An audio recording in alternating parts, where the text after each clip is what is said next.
My name is A.Kumpf, and this is my persuasive speech for Communications 231. At this time, I'd like to show my audience.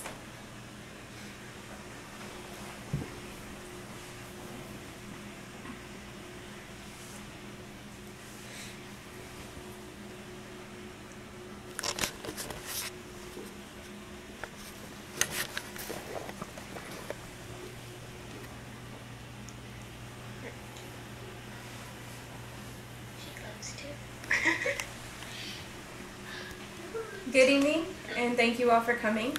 Tonight's presentation is going to be about the benefits of early childhood education and the Head Start program in particular. Just to give you a little bit of background on why I chose this topic, I am the mother of 3 children, one of whom attends Head Start program.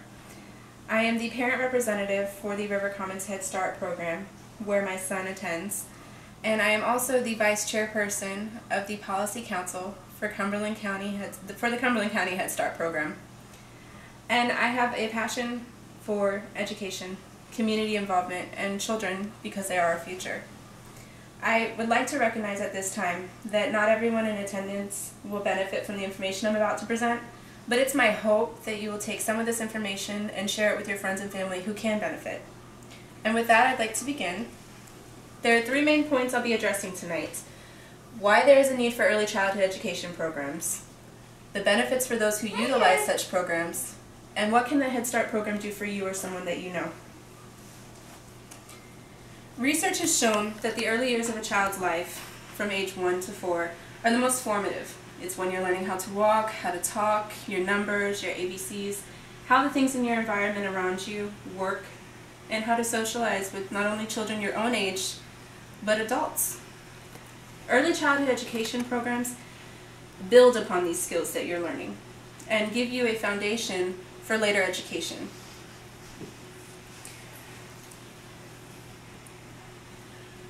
Now up here I have some statistics. The main points that I would like to address are the fact that the early education programs like Head Start create a level playing field for children regardless of their income. It also has a significant return on investment for society. As much money as we're putting into these early childhood education programs, we're also seeing a return because we're not having to put funding into grade repetition, special education programs. And these children who utilize these programs, they later on become more productive adults who have increased earnings. Now, in the state of North Carolina, our 4th graders are performing below grade level in reading, 66%, and 56% are performing below grade level in mathematics overall. Now, they may not seem like overwhelming statistics. The media has kind of numbed us to these. It's not necessarily surprising, but it is very sad. Now, early childhood education programs help eliminate the percentage of children who are performing below grade level because they are getting that Head Start. North Carolina was one of the states that was awarded the Race to the Top fund. Now, there are priorities that they have to follow in order to receive funding. And promoting early learning and development outcomes for children reflected in clear standards that detail what children should know and be able to do and measured by comprehensive assessments is the important thing I'd like to point out. Because the Head Start program, when a child enters this program, it's encompassing. They do these assessments. They check how these children are developing for their age from age 2 to 5 because the program accepts children from birth to age 5. A little bit of history about the Head Start program. According to the information by the Office of Head Start was founded as part of the Lyndon B. Johnson's War on Poverty. This was back in 1965. Since then, Head Start has grown from an 8-week demonstration project to include full day and year services, just like a regular school system, and numerous program options. Head Start has served over 30 million children and their families in all 50 states, the District of Columbia, Puerto Rico, and the U.S. territories. It is a federal program that promotes the school readiness of children ages birth to 5 from low-income families by enhancing their cognitive, social, and emotional development. They provide comprehensive services from making sure your child has their shots, their dental records up to date, to nutrition, social services, and other services that are deemed necessary as your family needs. Our local Head Start program is offered by the Cumberland County Action Program.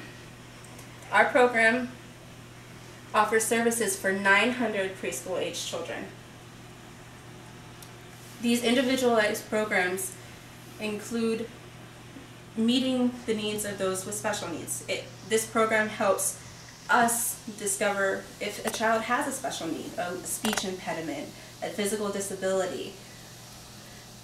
And these services are available free of charge to Cumberland County residents who meet the eligibility criteria.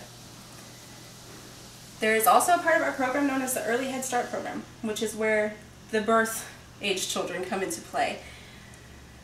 And this is designed to promote healthy prenatal outcomes and enhance the development of infants and toddlers, which is provided in both center-based and home-based options.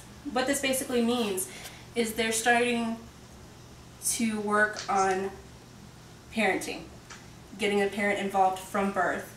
They have people come and they work on you building an environment that is rich and educating for your child, meeting all of their needs. Now, eligibility requirements for our Head Start program is based on the poverty income guidelines, which are updated every year by the Census Bureau.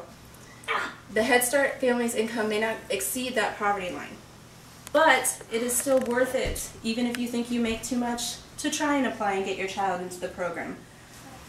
Applications for enrollment are accepted on an ongoing basis throughout the year, and you will need to fill out the application and bring it to their office. I've included the address, and I will always be available afterwards to give you any additional information. The main requirements after you submit your application are your immunization records, your Medicaid or insurance card, and your income verification. After a child has been accepted for enrollment into the program, the parent will be notified and you'll meet with a family advocate. And each center has a family advocate for each child.